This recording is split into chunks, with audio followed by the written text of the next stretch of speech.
সকল প্রশংসা মহান আল্লাহ সুবহানাহু ওয়া তাআলার জন্য। সালাত ও সালাম বর্ষিত হোক নবী সাল্লাল্লাহু আলাইহি ওয়াসাল্লাম, তার পরিবার, সাহাবী, তাবি এবং আমরা যারা অনুসরণ করেছি তাদের সবার উপর। আম্মা বাদ, ফাআউযু বিল্লাহি মিনাশ শাইতানির রাজীম। বিসমিল্লাহির রহমানির রহিম। রব্বি ইশরাহ লি সাদরি ওয়া ইয়াসসির লি আমরি ওয়াহলুল উকদাতাম মিন লিসানি ইয়াফকাহু কাওলি। রব্বি জিদনি ইলমা। আল্লাহুম্মা ইন্নী আসআলুকা ইলমান নাফিআন, রিজকান তাইয়্যিবান ওয়া আমালান মুতাকাব্বালান। আজকে আমাদের চতুর্থ ক্লাস এবং আজকের ক্লাসের মূল বিষয় হচ্ছে সূরা ফাতিহার প্রথম পর্ব। 6 আয়াত নিয়ে আমরা আজকে আলোচনা করব। পুরো আলোচনায় আমরা আসি। কোন একজন ভাই একটু দেখে দেখে পড়েন।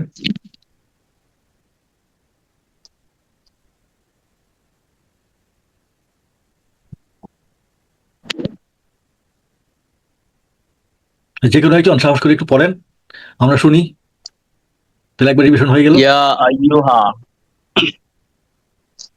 ইয়া আইয়ুহা আল কাফিরুনা কাফিরুন কাফের লা না আউযু আবাদা সে ইবাদত করেছে আবুদু না, আবুদু। আবুদু এটা। আবুদু হ্যাঁ, আবাদা আবাদা থেকে আসছে। এর সে অর্থ ইবাদত করেছে আবুদু হচ্ছে আমি ইবাদত করি বা করব। মা শব্দের অর্থ যার, যে মা না। হ্যাঁ, আনতুম তোমরা তোমরা। আবেদুনা, আবিদ থেকে আসছে। আবিদুনা আবিদুন আবিদুন ইবাদতকারী এক বচন, আবিদুনা বহু বচন। তারপরে এখানে বাম পাশে যে অর্থ লিখছেন এটা কি মূল অর্থ? ব্যবহার করা শব্দের অর্থ হচ্ছে বাম পাশে, আর শব্দের পাশে যেগুলো দেওয়া আছে এগুলো হচ্ছে ওই শব্দটির অর্থ। একটু খেয়াল করেন, এই যে আল কাফিরুনা হচ্ছে এই যে কাফিরগণ। এই আল কাফিরুনের অর্থ হচ্ছে কাফিরগণ বা অবিশ্বাসীগণ, আর কাফিরুন অর্থাৎ কাফের। এখানে যে অর্থটা দেওয়া আছে এই অর্থ হচ্ছে এই শব্দের, আর এই অর্থ হচ্ছে এই ব্যবহৃত শব্দের। বুঝছেন? জি আচ্ছা, তারপরে আমরা শেষ পৃষ্ঠে যাচ্ছি। আনা আমি, আবেদুন আবাদা থেকে আসছি, ইবাদতকারী। একটু আগে আমরা দেখছি আবাদতুম, তোমরা ইবাদত করেছো। আবাদা থেকে আসছে, আবাদা থেকে এখানে বেশ কয়েকটা ফর্ম আসছে, এগুলি আমরা গত ক্লাসে বিস্তারিত দেখছিলাম। কুম হচ্ছে অবজেক্টিভ ফর্ম অফ আংতুম, আর আংতুমের সিমিলার হচ্ছে আংতা। আর দিনুন থেকে ইয়া যুক্ত হচ্ছে দিনই। দিন অর্থ দিন, বিচারের দিন, জীবন ব্যবস্থা, ধর্ম। ইয়া ছিল অবজেক্টিভ অফ আনা। ইয়া অর্থ হবে আমাকে, আমার, আর আনা হচ্ছে আমি। এই শব্দগুলি ছিল আমাদের গত ক্লাসের। তো আজকে আমরা আর একটু পূর্বের গ্রামারগুলি নিয়ে আলোচনা করতেছি। শব্দগুলি 3 ভাগে ভাগ করা: ইসম, ফেল এবং হার্ফ। ইসম, ফেল, হার্ফের উদাহরণ আমরা এখানে দিছি। আর এইগুলোকেও ইসমই বলা হয় এবং এর একটা উপনাম আছে। এই বাম পাশেগুলোকে বলা হয় মুক্ত বা কর্তাবাচক বিশেষ্য, আর ডান দিকের গুলোকে বলা হয় যুক্ত সর্বনাম বা কর্মবাচক বিশেষ্য। এবং এইগুলি কখনোই একা বসতে পারে না, অন্য কোনো শব্দের সাথে যুক্ত হয় এগুলি ব্যবহৃত হয় সবসময়। হুয়া, হুম, আংতা, আংতুম, আনা, নাহনু, হিয়া। এখানে আছে 6টা এবং একটা 7টা, এখানেও 6টা এবং একটা 7টা। হুয়া সে, হুম তারা, আংতা তুমি, আংতুম তোমরা, আনা আমি, নাহনু আমরা, হিয়া স্ত্রীলিঙ্গের ক্ষেত্রে সে। আর যুক্ত সর্বনাম হচ্ছে হুয়া থেকে হু, তার তাকে, হুম তাদের তাদেরকে, কা তোমার তোমাকে, কুম তোমাদের তোমাদেরকে, ইয়া আমার আমাকে, না আমাদের আমাদেরকে, হা হচ্ছে তার তাকে স্ত্রীলিঙ্গের ক্ষেত্রে। এই ছিল আমাদের যুক্ত এবং যুক্ত সর্বনামগুলির অর্থ। হুমের কি কোনো চেঞ্জ নাই? হুম না না, হোমের কোনো চেঞ্জ নাই। তো আমরা ইতিমধ্যে সূরা আল ইখলাসে প্রথম দুটো শিখছি, হুয়া এবং হু। আর এই গত ক্লাসে আমরা শিখছি আংতা, কুম, আনা, ইয়া, এই শব্দগুলো। আর কয়েকটা শব্দ বাকি আসছে, এই জন্য বলছিলাম যে অনেকগুলি শব্দ শেখা হয়ে গেছে। আপনারা যদি এই 6টা বা 7টা করে যতটা শিখে ফেলতে পারতেন তাহলে আমাদের পরবর্তী আলোচনাগুলি আপনাদের বুঝতে সহজ হইতো। তাহলে আসুন আমরা এই যে হুয়া আর হু, হুম, কাকুম, ইয়ানা, এগুলি যেহেতু যুক্ত হয়ে ব্যবহৃত হয়, তাহলে আমরা এই যে হার্ফ বা অব্যয় লা, মিন, আন, মা, এগুলির সাথে আমরা একটু যুক্ত করে বোঝার চেষ্টা করি। যেমন লায়ের সাথে যখন হু যুক্ত হবে তখন হবে লাহু, লাহর তো তার জন্য, লাহুম তাদের জন্য, লাকা তোমার জন্য, লাকুম তোমাদের জন্য, লি আমার জন্য। এই দেখেন, এই শুধু একটা ক্ষেত্রে আমি এখানে বারবারই কিন্তু লিখছি লা লি, লি হবে শুধুমাত্র ইয়ে যখন ব্যবহৃত হবে তখনই লি হবে, আর প্রত্যেক ক্ষেত্রে হবে লা। তারপরে যখন না এর সাথে যুক্ত হবে তাহলে হবে লানা আমাদের জন্য, আর হার সাথে যুক্ত হবে লাহা। ঠিক তদ্রূপ আমরা এভাবে বলতে পারি মিনের সাথে মিনহু, মিনহুম, মিনকা, মিনকুম, মিন্নি, মিন্না। ঠিক আবার যদি আনের সাথে যুক্ত করি আনহু, এই শব্দটা আমাদের পরিচিত না, আনহু, আনহু অর্থ হতে অথবা ব্যাপারে, আনহু তার ব্যাপারে, আনহুম তাদের ব্যাপারে, আনকা তোমার ব্যাপারে, আনকুম তোমাদের ব্যাপারে, আননি আমার ব্যাপারে, আন্না আমাদের ব্যাপারে। আবার হচ্ছে মা, মা শব্দ হচ্ছে যে সাথে, মাহু তার সাথে, মাহুম তাদের সাথে, মা কা আমার সাথে, মাকুম, মা কা তোমার সাথে, মাকুম তোমাদের সাথে, মাই আমার সাথে, মা আইনা, মা আনা তাহলে হবে আমাদের সাথে। তো এগুলোকে আপনারা যদি কেউ লেখার প্র্যাকটিস থাকে তাহলে লিখে লিখে প্র্যাকটিস করতে পারেন। এবং দেখেন একটা যখন আমরা সাক্ষাতের দোয়াটা পার করি ইয়াক ফিরুল লাহু লানা ওয়া লাকুম, এগুলো কিন্তু এখান থেকে আসা। এই দেখেন লানা, এই যে লানা, ইয়াক ফিরু, হ্যাঁ, লানা হচ্ছে কি আমাদের জন্য, লাকুম হচ্ছে এই যে লাকুম হচ্ছে এখান থেকে লাকুম তোমাদের জন্য, ইয়াক ফিরুল লাহু লানা ও লাকুম, তাহলে ক্ষমা চাচ্ছি আল্লাহর কাছে আমাদের জন্য এবং তোমাদের জন্য। তারপরে আসেন যে এই ভার্বের যে রূপান্তর গুলো, কর্তা, বচন এবং কাল অনুযায়ী। আর বর্তমানে আমরা আছি অতীতকালকে নিয়ে, অতীতকালের বচন এবং কর্তা অনুযায়ী যে পরিবর্তনগুলি হচ্ছে, হুয়া ফাআলা, হুম ফাআলু, আনতা ফালতা, আনতু ফালতু, আনা ফালতু, নাহনু ফালনা। এগুলো কি কার মুখস্থ হয়েছে?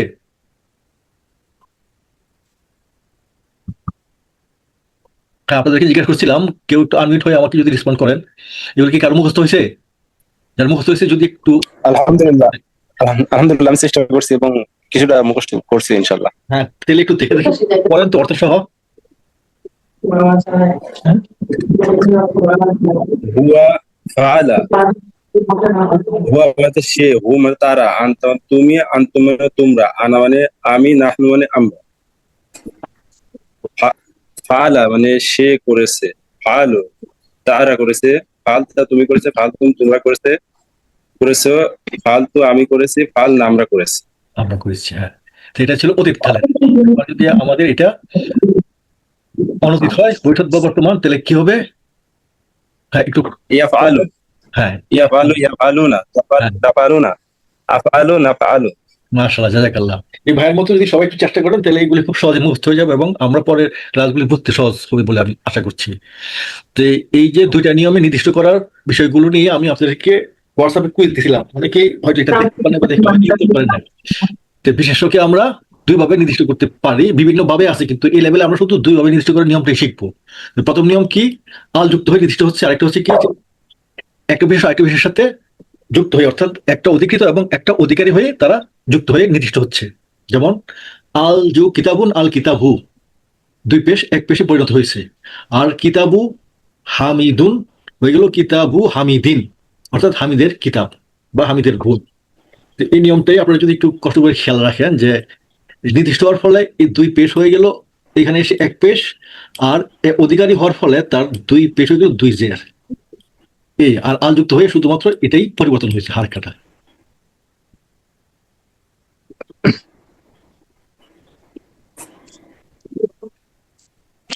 তো স্যার এখানে অধিকারী হলে হ্যাঁ, জের জবাবের যাই থাক জের হবে আর কি। জের হবে, হ্যাঁ হ্যাঁ, তারা পূর্বে যাই থাকুক না কেন তারপরে জের হয়ে যাবে, অর্থাৎ দুই জবর থাকলে মানে দুই পেশ থাকলে দুই জের হবে, আরেকটা এক দুই জবর থাকলে এক এক জের হবে, এই হচ্ছে নিয়ম। মানে জাস্ট জের হয়ে যাবে, জি। তার আগে যেটা ছিল হালকা থাকলে হালকা হবে, যেটা থাক, তানবিন থাকলে তানবিন হবে, এই আর কি, বুঝছেন? আচ্ছা, তো এখন আমরা আজকে হ্যাঁ হারাকা যেটাই থাক, জি। যে এই লেভেলে আমরা এই 13টার বাইরে আর কোনো হার্ফ বা অব্যয় শিখবো না। এইগুলো যদি কষ্ট করে শিখতে পারেন তাহলে আমাদের মোটামুটি লেভেল শেষ।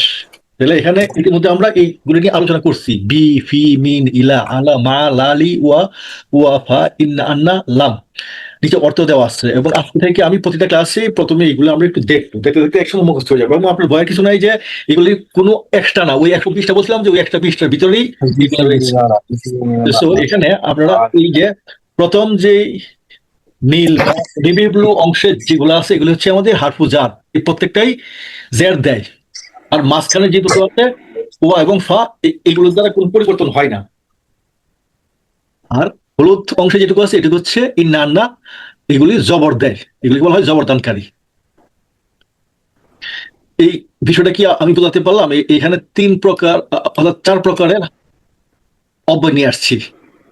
দেখেন, প্রথম ভাগে আছে জেরদানকারী, বি ফি মিন ইলা আলা মা লা লি অথবা ওয়া। 1 2 3 4 5 6 7 8টা হচ্ছে আমাদের জেরদানকারী, আর কোনো পরিবর্তন করে না, এরকম হচ্ছে ওয়া এবং ফা। আর জবরদানকারী হচ্ছে ইন্না এবং আন্না, এবং সুকুন বা জবরদানকারী হচ্ছে লাম। আপনাদের কি এখানে কোনো প্রশ্ন আছে? একটু খেয়াল করেন না, একটু খেয়াল করে আমাকে একটা প্রশ্ন করেন। এখানে কষ্ট করার মতো কিন্তু একটা আপনাদের চোখে পড়ার মতো একটা বিষয় আছে। দেখেন এখানে ওই একই রকম একবার বলছি জেরদানকারী, আবার বলছি কোনো পরিবর্তন নাই।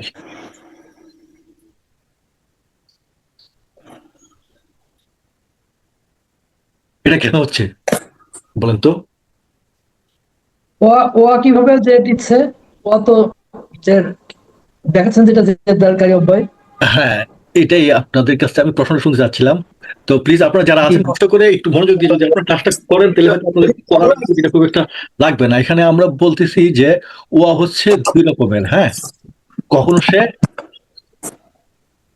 জের দিবে, আবার কখনো কোনো পরিবর্তন করবে না। জের দিবে হচ্ছে কসম অর্থে, যখন আমরা কোনো কসম করার জন্য শব্দ ইউজ করব তার পূর্বে ওয়া বসলে সেটা হয়ে যাবে জের দানকারী। যেমন আমাদের অল আসর, এখানে আমরা ওয়াকফ করে পড়ছি বলে কিন্তু আসর পড়ছি, কিন্তু যদি ওয়াকফ ছাড়া করে তাহলে অল আসরি পড়বো, অল আসরি। এখানে ওয়াটা হচ্ছে এই যে সূরা, এই যে আসরের ওয়াটা হচ্ছে কসম অর্থে ব্যবহৃত হওয়া। আর বেশিরভাগ ক্ষেত্রে বাক্যের প্রথমে বসলে এটাকে কসম অর্থে ধরা হয়, সব ক্ষেত্রে না, বেশিরভাগ ক্ষেত্রে। আর মাঝখানে বসলে এটা ওয়া হিসাবে হয়, এবং বা আবার হাল হয়। এবং ও আর বেশ কতিপয় ব্যবহার আছে, অনেকগুলি ব্যবহার আছে। আমরা আপাতত দুটো ব্যবহার শিখবো, কিন্তু কসম অর্থ একটা হচ্ছে এবং অর্থ, অর্থাৎ দুটো বাক্যকে সংযুক্ত করতে ব্যবহৃত হয়। আর একটা হচ্ছে কসম অর্থ, যেমন অল আসর, আসরের ক্ষেত্রে ওয়াটা হবে জেরদানকারী কসম অর্থে, আর অন্যান্য বেশিরভাগ ক্ষেত্রে ওয়াটা হবে আমাদের দুইটা বাক্যকে সংযুক্তকারী এবং অর্থদানকারী। তো এখানে আর তেমন কিছু জটিল নাই, আপনাদেরকে যেহেতু পাশাপাশি দুটো আছে এই জন্য কনফিউশন আমি বললাম। হ্যাঁ,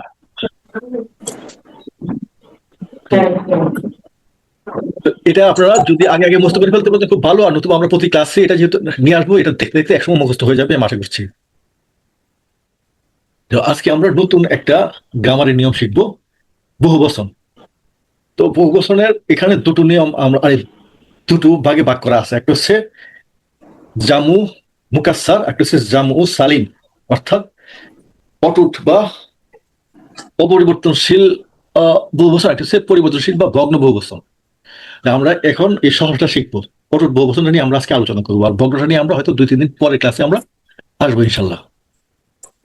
তো আমি এর আগেও বলছিলাম যে ইয়া নুন অথবা ওয়া নুন থাকলে বুঝতে হবে যে এই শব্দটা বহুবচনে আছে, অর্থাৎ প্লুরালে আছে, অর্থাৎ জমাতে আছে, আরবিতে বলা হয় জমা। তো আমাদের এই পরিচিত কিছু উদাহরণ আমরা নিয়ে আসছি। এক বছরে যদি হয় মুসলিমুন, বহু বছর হবে মুসলিমুনা অথবা মুসলিমিনা। কেউ কি একজন একটু পড়বেন? এক বছর যদি হয় মুমিনুন, বহু বছর হবে মুমিনুনা বা মুমিনিনা, এভাবে যদি পড়ে আসেন। মুসলিমুন, মুসলিমুন, মুসলিমুনা, মুসলিমুন, মুসলিমিনা, মুসলিমিন, মুসলিমিনা।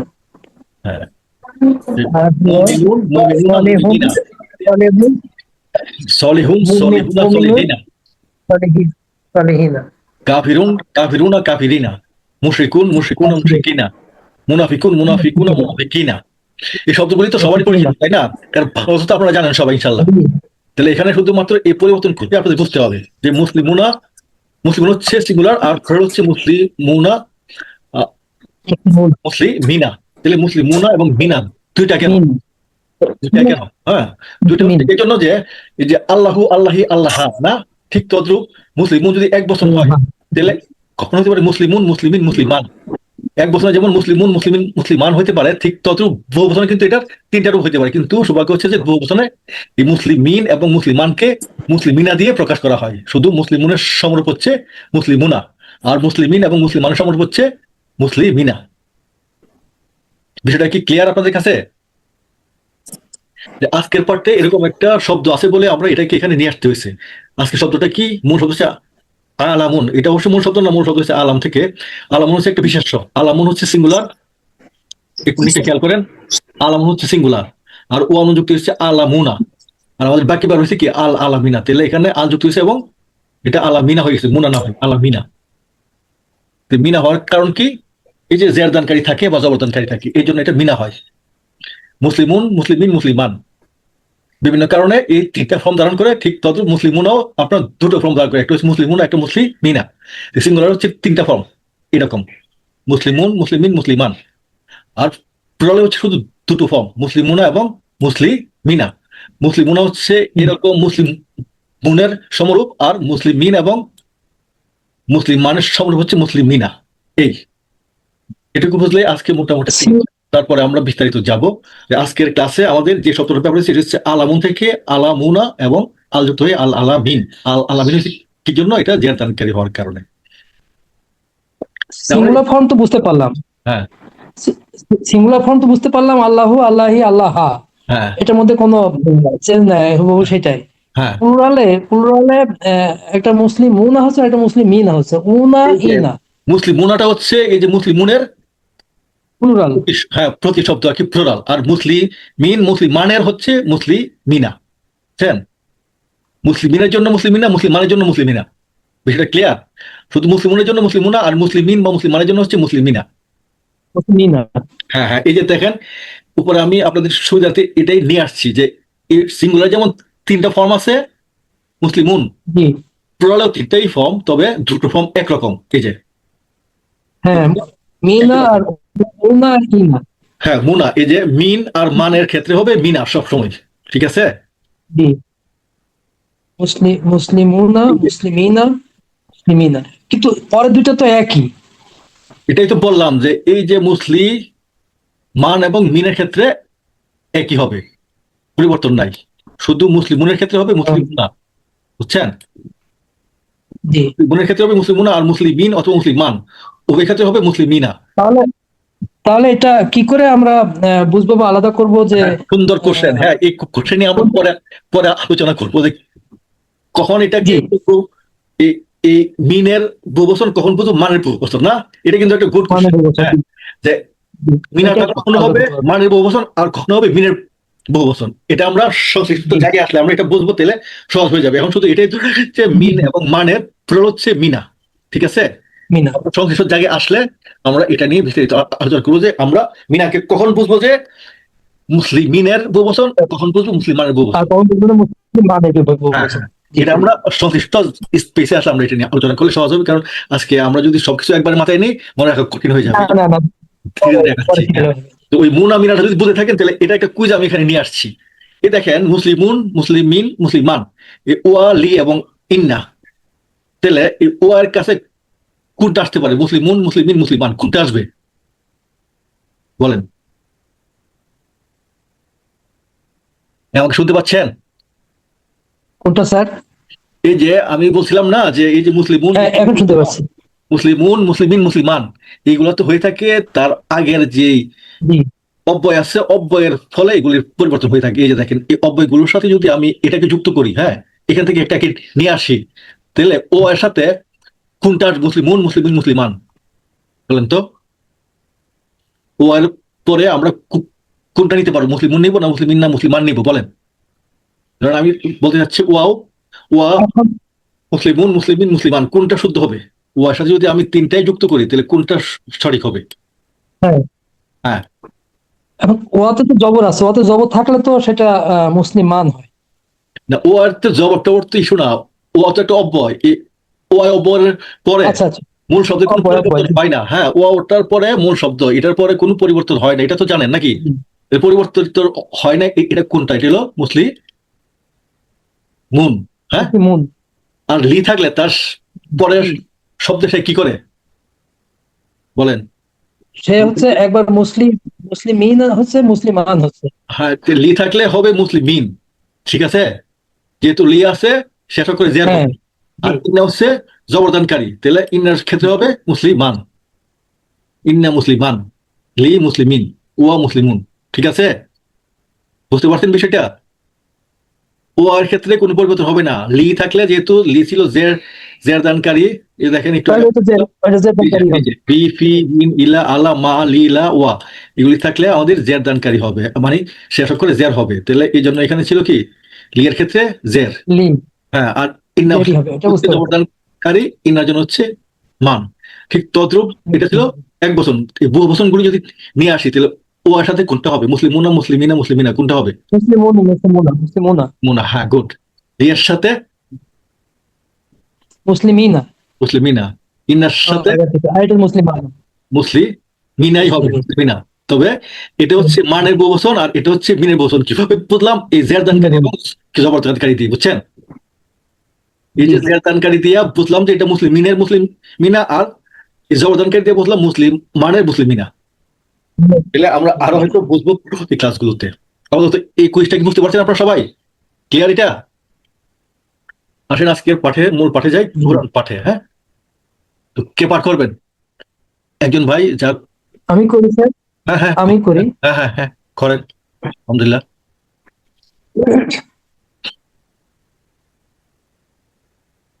এগুলিতে আমরা না যে, হ্যাঁ করেন। হ্যাঁ, জিলু ভাই আপনি শুরু করেন।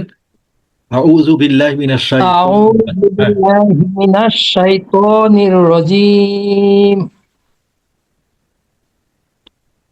বিসমিল্লাহির রহমানির রহিম। আলহামদুলিল্লাহি রাব্বিল আলামিন। আর রহমানির রহিম। মালিকি ইয়াউমিদ্দিন। ইয়াকা না'বুদু ওয়া ইয়াকা নাস্তাঈন। ইহদিনাস সিরাতাল মুস্তাকিম। সিরাতাল্লাযীনা তবে ইহদিনাস সিরাতাল্লাযীনা আন'আমতা আলাইহিম গায়রিল মাগদুবি আলাইহিম ওয়ালাদ-দাল্লিন। সাদাকাল্লাহুল আযীম। আমিন। তাহলে আসুন আমরা এই বাক্যগুলি নিয়ে শব্দ দেখি। তাহলে আলহামদুলিল্লাহি রাব্বিল আলামিন, আলহামদু, তাহলে এই শব্দটার সাথে আল যুক্ত হয়েছে, আর এর সাথে লি যুক্ত হয়েছে। রবটা কোনো পরিবর্তন হয়নি, আর শুধুমাত্র জের দান হয়েছে। আর আলামিনের সাথে প্লুরাল হয়ে আল যুক্ত হয়েছে। আসেন একটা একটা করে দেখি। রবে কি হলো স্যার? হ্যাঁ, আমরা দেখতেছি। আসেন, এখানে আমরা কি জি, করলাম, আচ্ছা, যে হামদুন ছিল মূল শব্দ, এর সাথে আল যুক্ত হতে আলহামদুলিল্লাহ, না? তাহলে আলহামদুলিল্লাহ। আল শব্দের অর্থ হবে সকল, অর্থাৎ ওই যে আমরা পড়ছিলাম কি আধিক্য, জাতি, টা, এগুলি বোঝাতে হয়। তাহলে এখানে আমরা আল শব্দের অর্থ হবে সকল, ঠিক আছে? তাহলে হামদুর মতো প্রশংসা, আল হামদু মানে সকল প্রশংসা। এই যে জি। লাম যুগ আল্লাহু, তাহলে হলো লিল্লাহি।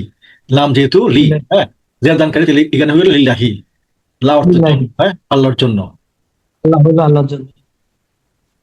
যে লি যুগ আল কাফিরু, তাহলে কি হবে? লিল কাফিরি, হ্যাঁ নীল কালকে। হ্যাঁ, লিল্লাহু লিল্লাহি। তো এইগুলো হলো আমার লির উদাহরণ। আর রব, এই যে রব্বুন, রব্বুনের সাথে লি যুক্ত হলে রব্বি হবে।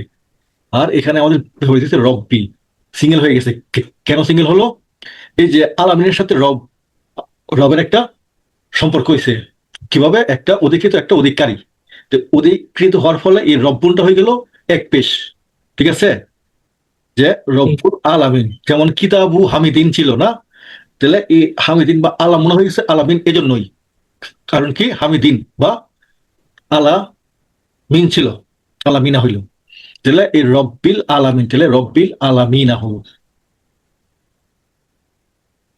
আর আলাম শব্দটা নিয়ে একটু দেখি। আলামুন হচ্ছে বিশ্ব, আর আলামিনা এটা হচ্ছে প্লুরাল, মানে সকল বিশ্ব বা সবকিছু মিলে মহাবিশ্ব। তাহলে আল আলামিনা মহাবিশ্ব। তাহলে আলহামদুলিল্লাহি রব্বিল আলামিনের অর্থ হচ্ছে সকল প্রশংসা মহাবিশ্বের রব আল্লাহর জন্য। তাহলে আমরা সকল প্রশংসা এবং ধন্যবাদ লিল্লাহি আল্লাহর জন্য, রব যিনি রব কার, দুনিয়া সমূহের বা বিশ্ব সমূহের বা জগৎ সমূহের। সকল প্রশংসা মহান আল্লাহর জন্য যিনি জগৎ সমূহের রব বা প্রতিপালক। তারপরের বাক্যটা কি? আর রহমান রাহিম, এটা ওই আগের বাক্যেরই কন্টিনিউয়েশন, এই জন্য আর রহমান এবং রহিমি হয়েছে। আর আর রহমান এবং রহিমি দুটোই যেহেতু আলযুক্ত শব্দগুলি আমরা সবসময় কি ধরবো? বিশেষ্য। একটু বিষয় মনে রাখেন যে শেষ অক্ষরে দুই পেশ অথবা আলযুক্ত থাকলে এই শব্দগুলিকে আমরা সবসময় বিশেষ্য হিসেবে চিনবো। তাহলে আর রহমান এবং আর রহিম দুটোই হচ্ছে বিশেষ্য, এবং বলছিলাম যে প্রত্যেকটা বিশেষের এগেনস্ট একটা করে ভার্ব থাকে, আর দুটো শব্দেরই ভার্ব হচ্ছে একটা একক। রহিমা, র হা মিম, এই তিনটা অক্ষরের যেই ভার্ব, এই ভার্ব থেকে আসছে রহমান এবং রহিম। আর এই রহমানুন এবং রহিমুন থেকে আলযুক্ত হচ্ছে আর রহমান আর রহিম, এবং এখানে টি না হয়ে কি হলো? আদিক্য বদলে পরম বা সবসময় দয়ালু। শোনা যাচ্ছে আমাকে? জি স্যার। জি, শুনতে পাচ্ছি। আলহামদুলিল্লাহ। তো এখানে তেমন কোনো জটিল গ্রামার নাই, শুধু ওই আর রহমান এবং আর রহিম, মূল শব্দ ছিল আর রহমানুন এবং রহিমুন, এর সাথে আল যুক্ত হয়েছে, আর আগের বাক্যের কন্টিনিউশনের ফলে এটা জের দানকারী থাকায় জের হয়েছে। এই তারপরের বাক্য হচ্ছে মালিক ইয়াউমিদ্দিন। মালিক এটা হচ্ছে আমাদের বিশেষ্য, আর ইয়াউম এটা বিশেষ্য, দিন, তিনটে বিশেষ্য। মালিক মানে কি? অধিপতি, মালিক। ইয়াউম অর্থাৎ দিন, আর আর দিন হচ্ছে প্রতিফল, বিচার দিন, ধর্ম, বিভিন্ন অর্থ হইতে পারে, এটা আমরা আগেই দেখছি। লাকুম দিনুকুম অলিয়া দিন, না অলিয়া দিনের যে দিন ছিল এখানে ঠিক ওই একই শব্দ এটাকে। মালিক হচ্ছে মালিক, অধিপতি, ইয়াউম অর্থাৎ দিন, আর দিন হচ্ছে প্রতিফল বা বিচারের দিন। আর ইয়ামুন হচ্ছে সিঙ্গুলার, আর তার প্লুরাল হচ্ছে আইয়ামুন। এই যে একটু আগে আমরা বলছিলাম যে আপনার ভগ্ন বা যৌগিক বহুবচন আর হচ্ছে সরল বহুবচন। সরল বহুবচনের সবসময় উনা ইনা যুক্ত হয়, আর ভগ্ন বহুবচন বিভিন্নভাবে হইতে পারে। এটা হচ্ছে ভগ্ন বহুবচন একটা উদাহরণ, যেমন ইয়াও মুন যদি সরল বহুবচন হয় তাহলে এটা হওয়ার কথা ছিল ইয়াও মুনা, কিন্তু এটা সরল বহুবচন না, এটা হচ্ছে যৌগিক বা ভগ্ন বহুবচন। তো এই জন্য এটা হয়ে গেল ইয়ামুন থেকে আইয়ামুন। যেমন হচ্ছে দিন, আর আয়ামুন হচ্ছে দিন সমূহ, আর এর সাথে দিন যুক্ত হয়েছে আর দিন, আর দাঁতকে থাকার ফলে জের হয়েছে আর দিনই হয়েছে। মালিক ইয়াউমিদ্দিন অর্থাৎ যিনি প্রতিফল দিবসের বা বিচার দিনের মালিক। ইয়াকা না'বুদু ওয়া ইয়াকা নাস্তাঈন, এখানে দুটো শব্দ একসাথে হয়েছে। কা কা কুম ইয়ান আমরা পড়ছি না, হু হুম কা কুম কা ইয়ান। তো এটা শোনা। হ্যাঁ, হু হুম এটা সর্বনাম বা যুক্ত সর্বনাম। তাহলে কা অর্থ আপনাকে বা ইয়াকা, ইয়া অর্থ কেবল বা শুধুমাত্র, শুধু বা কেবলমাত্র আপনার। না আবুদু এই যে আবাদত থেকে আসছিল, আমরা ইবাদত করি বা করব। এখানকার কেউ কি আমাকে বলতে পারেন এই যে না আবুদুর মূল ভাবটা কি? আবাদা। আলাদা, মাশাআল্লাহ, দেখুন। তারপরে আবার ওই একইভাবে বলছে অ ইয়াকা নাস্তাইন, নাস্তাইন আমরা সাহায্য চাই। এই যে নুন দিয়ে কিন্তু আমরা বোঝাচ্ছে, আর আলিফ দিয়ে বোঝায় আমি। যেমন আবাদা থেকে আবুদু আমি ইবাদত করি, আর আবাদা সে ইবাদত করবো। হ্যাঁ, তাহলে ইয়াকা না'বুদু ওয়া ইয়াকা নাস্তাঈন, আমরা কেবল আপনার ইবাদত করি এবং শুধু আপনার কাছেই সাহায্য চাই। তো আপনারই আমরা সাহায্য চাই। প্রতি রাকাতে আমরা এই ঘোষণা দিচ্ছি, আমরা আল্লাহর সাহায্য ছাড়া আর কারো সাহায্য আমরা চাই না। অথচ আমাদের জি, আমরা তো অনেক জায়গায় সাহায্যের জন্য আমরা ঘোরাফেরা করি। আল্লাহ সাহায্যের সবচেয়ে বড় সাহায্য এবং চূড়ান্ত সাহায্য, আমরা এই সাহায্যই যেন সবসময় চাইতে পারি, এই তৌফিক যেন আল্লাহ আমাদেরকে দেয়, সেই দোয়া করি। এটা বিশ্লেষণ করতে এরকম যে ইয়া কেবল, কা আপনার, ইয়াকা একসাথে হলো ইয়াকা। না আবুদু মূল ভাব ছিল কি আবাদা, আবাদা থেকে এটা কি ছিল বলতো? এই আবাদা শব্দটি হচ্ছে ভার্ব, ভার্বের তিনটা বৈশিষ্ট্য আমরা শিখবো। এই তিনটা বৈশিষ্ট্যের মধ্যে কি কি বৈশিষ্ট্য আছে আমাদের মধ্যে? কর্তাকে বলেন। কমপক্ষে কমপক্ষে 3টা হরফ থাকতে হবে। না না, বলছি বৈশিষ্ট্যটা শিখবো, মানে তার কাল, কর্তা এবং বচন। এই আবাদাতে কাল কোনটা? অতীতকাল। এটা হলো সময়, সময়, কাল, বচন হচ্ছে, 3টা বৈশিষ্ট্য আছে। বচন হচ্ছে, স্থান, স্থান, হ্যাঁ সেগুলি বলতে বলছি যে স্থান ব্যক্তি, স্থান ব্যক্তি, এই আবাদার কালটা কি? অতীতকাল। কর্তা এটা কে? অতীতকাল। সে। সে কর্তা বচন সে, কি? সে। বচন কি? এক বচন। তাহলে এটা হচ্ছে মূল ভার্ব। জি, আর এই না আবুদু এটার বচন কি? এটা বচন এই যে আমরা প্লুরাল। এটা প্লুরাল, বহুবচন। হ্যাঁ, আমরা প্লুরাল, কাল কি? প্লুরাল। কাল কাল হচ্ছে এটা অতীত, অনতীত, অনতীত। অতীত। অনতীত। তারপরে কর্তা, কর্তা কর্তা আমরা তো প্লুরাল, আমরা। First person. হ্যাঁ ফার্স্ট পারসন প্লুরাল। হ্যাঁ, তাহলে আমরা আমরা জি। আরবি কি, আমরা আরবিতে কি হবে? ওরা হলো নানু না আনা আমি নাহনু আমরা, আনা আমি নাহনু আমরা, হ্যাঁ আনা আনতুম। আনা আমি নাহনু আমরা, হ্যাঁ। তাহলে এই যে জি।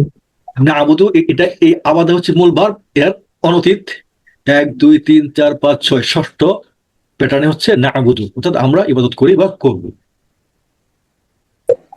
করবে। তাহলে এই যে নাস্তাইনুটা হচ্ছে এই একটা ভার্ব, এবং আমরা বলছিলাম কি সবসময় ভার্ব হবে 3টা অক্ষরের। তো আসলে এই ভার্বটা 3টা অক্ষরের একটা ভার্ব থেকে ডিরাইভ হয়ে হয়েছে এই একাধিক মানে 3-এর অধিক অক্ষরের ভার্ব। তো এটার মূল ভাবটা হচ্ছে ইস্তাআনা। ইস্তাআনা, সে সাহায্য চাইলো, ইস্তাআনা। এটা মূল ভাবটা ছিল আওয়ানা।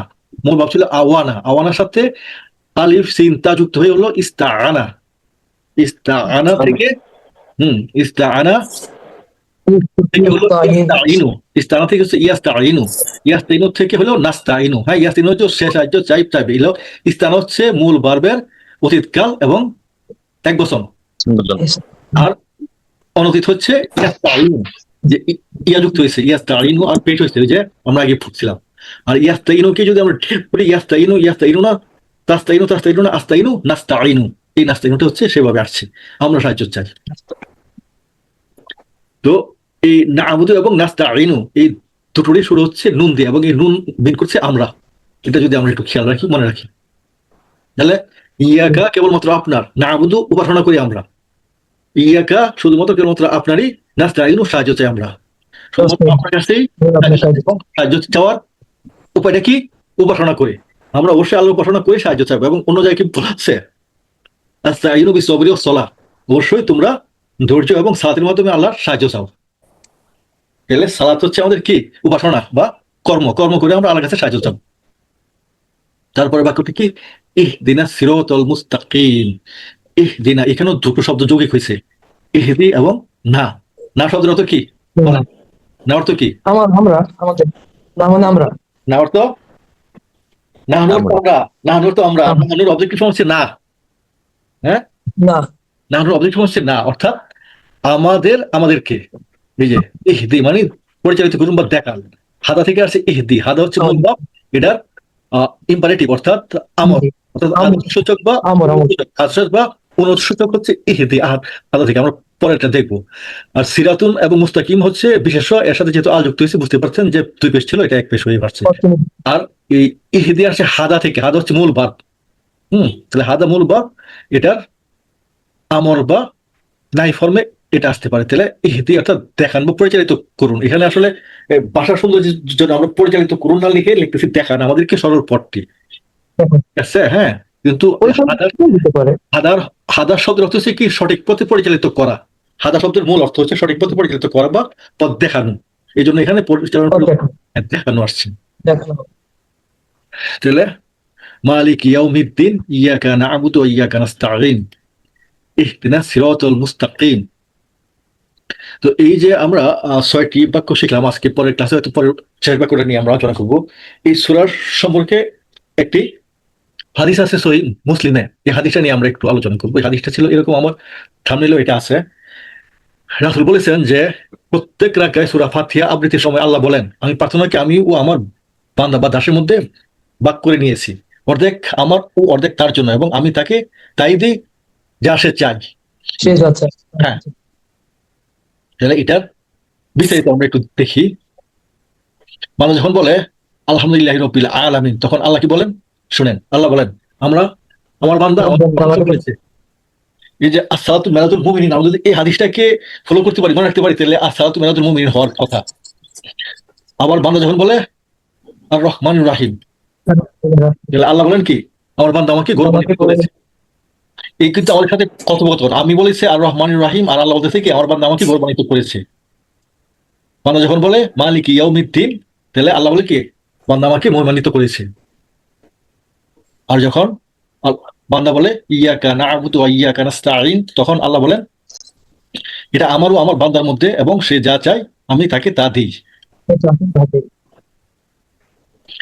তারপর ইহদিনাস সিরাতাল মুস্তাকিম সিরাতাল লাযিনা আন'আমতা আলাইহিম গায়রিল মাগদুবি আলাইহিম ওয়ালাদ-দাল্লিন।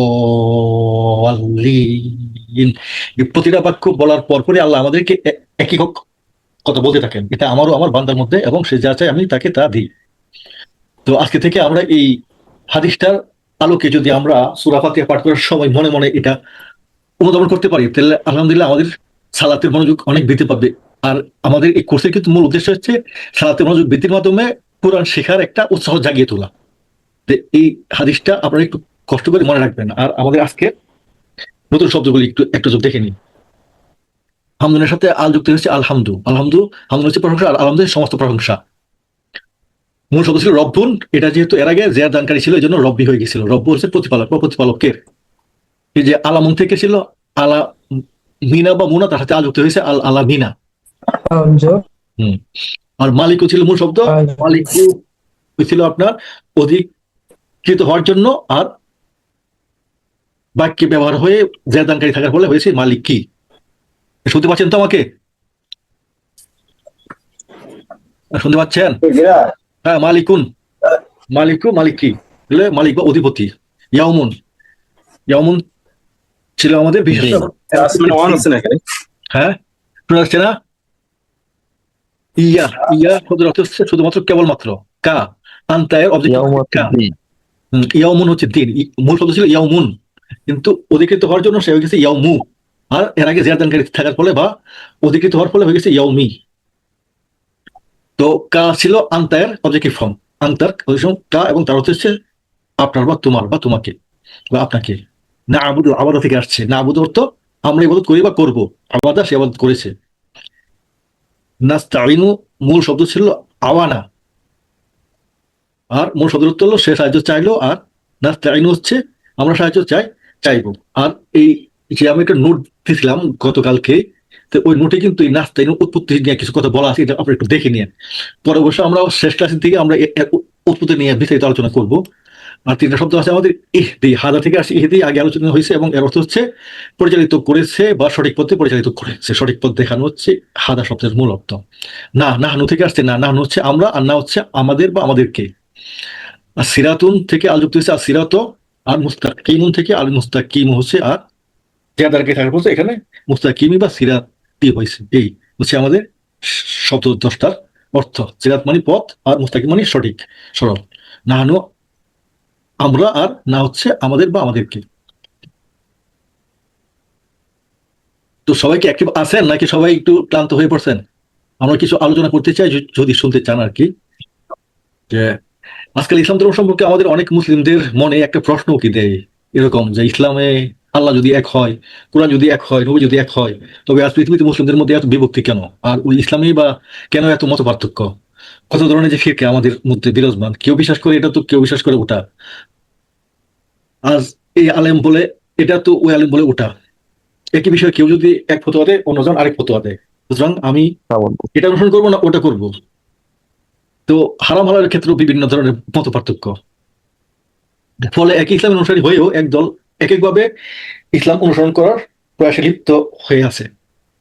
তাই অনেকে ইসলাম ধর্মের অনুসারী হয়েও এই বিষয়ে একরকম নিরুৎসাহিত হয়ে পড়ে, বা অন্তরে ভীতি এবং সন্দেহ নিয়ে অন্ধের মতো ধর্ম মেনে চলে, বা একেবারে ধর্মের পথে পা বাড়ায় না। এ ধরনের লোক কিন্তু আমাদের এখন বেশিরভাগই আছে, আমরা যেটা খেয়াল করি। অথবা চিন্তা করে এত গোলমেলে পরিবেশে আমি কিভাবে সঠিক ইসলামের পথে দিশা পাবো বা হদিশ পাবো, কিভাবে আমি বুঝবো যে আমি সঠিক জিনিস অনুসরণ করছি নাকি ভুল পথে আসছি। চারদিকে এত বেশি ধর্মীয় তথ্য, তার সাথে যুক্ত হয়েছে আবার শত্রুদের বিভিন্ন রকমের কারসাজি। তো এইসব বিষয়গুলো আমরা যদি সঠিক পথের ইসলাম শিখতে চাই, তাহলে কোরআনের অনুবাদ নিজে পাঠ করা, এবং যারা এই বিষয়ে কোরআন থেকে আমাদেরকে জ্ঞান দেয় তাদেরকে অনুসরণ করা হবে আমাদের একমাত্র সঠিক পথ পাওয়ার মাধ্যম। কারণ সূরা ইয়াসিনে বলা আছে যে তোমরা অনুসরণ করো তাদেরকে যারা কোনো বিনিময় নেয় না এবং সঠিক পথে আছে। এটা সূরা ইয়াসিনের 21 নম্বর আয়াতের অর্থটা একটু আপনারা দেখে নেবেন।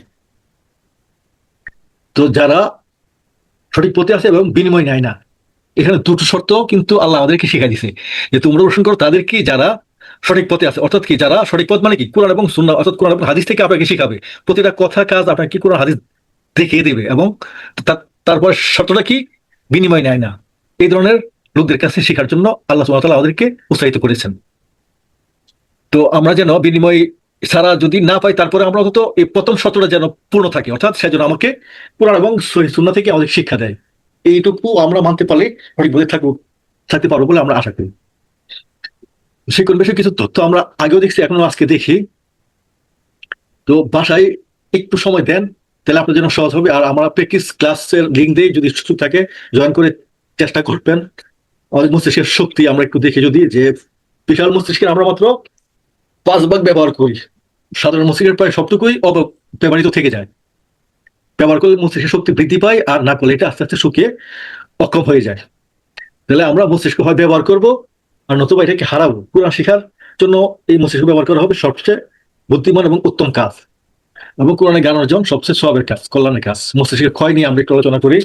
60 বছর বয়সে মস্তিষ্কের কোষের সর্বোচ্চ 3 ভাগ মারা যায়, যেখানে 95 ভাগ আমাদের খালি আছে। এখান থেকে 3 ভাগ মারা গেলে আমাদের 5 ভাগে কোনো প্রভাব ফেলবে না। এটাই তো মানে বিশ্বাস হয়, তাই না? তাই এই বিষয়ে যদি আমরা ভুলে যাই, তাহলে আসলে আমাদের বয়সের কারণে না। মনে রাখার যে সূত্র আছে, এর আগে আমরা ওরিয়েন্টেশন ক্লাসে 7টা সূত্র বলছিলাম, মনে রাখার 7টা সূত্র। এই 7টা সূত্রের সবগুলি প্রয়োগ করলে আমরা 95% গতিতে শিখতে পারি, আর এক একটা প্রয়োগ করলে আমরা এক এক রকমের শিখার গতি পাই। তো কাজে আমরা উৎসাহ পাওয়ার জন্য ওই ওরিয়েন্টেশন ক্লাসগুলি মাঝে মধ্যে একটু দেখবেন, তাহলে ওখান থেকে শিক্ষক কিছু কিছু টিপস পাবেন, ওগুলো নিয়ে আমরা আমাদের পথ চলবো ইনশাল্লাহ। তো আল্লাহ আমাদেরকে এই যে এনরোল হয়েছে 100 জন, প্রথম ক্লাসে ছিল 34 জন, তারপরে ক্লাসে কমতে আমরা এই মুহূর্তে আছি মাত্র 5 জন বা 6 জন। আল্লাহর প্রিয় বান্দা হিসাবে আপনাদের কবুল করুক এই দোয়া করে, এবং আপনারাও এই কোরআন নিজেরাও শিখেন এবং পরিবারে, বন্ধু বান্ধব এবং আত্মীয় স্বজনের মধ্যে ছড়িয়ে দেওয়ার চেষ্টা করুন। এই ফিতনা ফাসাদের যুগে কোরআন ছাড়া আমাদের আর কোনো সঠিক পথ পাওয়ার কোনো সম্ভাবনা খুবই ক্ষীণ। তো আসুন, আপনারা যারা আছেন সবাই আমরা ঐক্যবদ্ধ হয়ে কোরআনের জ্ঞান শিখি এবং তার সাথে হাদিসকেও আমরা মেনে নিই। সুবহানাল্লাহি ওয়া বিহামদিহি, সুবহানাকাল্লাহুম্মা ওয়া বিহামদিকা, নাশহাদু আল্লা ইলাহা ইল্লা আনতা, নাস্তাগফিরুকা ওয়া নাতুবু ইলাইক। আসসালামু আলাইকুম ওয়া রাহমাতুল্লাহি ওয়া বারাকাতুহু।